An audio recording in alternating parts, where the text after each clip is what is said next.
Welcome to the Banker Lamp. Please enjoy the video. In this video, I will explain how to turn on your Kia Telluride with its key. If your key fob battery is dead, or you simply need to use the physical key, the process is straightforward. Begin by finding the small, mechanical key that is typically stored inside your smart key fob.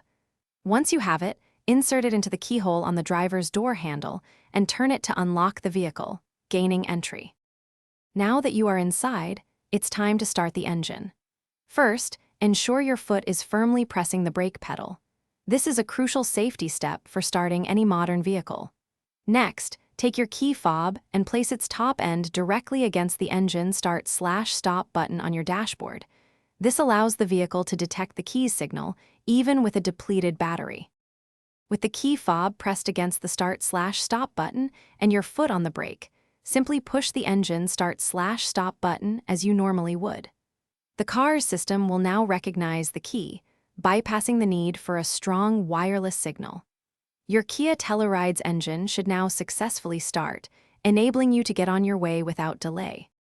After successfully starting your Telluride, remember to replace your key fob battery at your earliest convenience. A new battery will ensure all remote functions, like locking and unlocking doors, work correctly.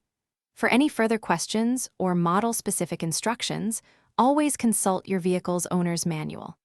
It contains comprehensive information tailored to your Kia Telluride.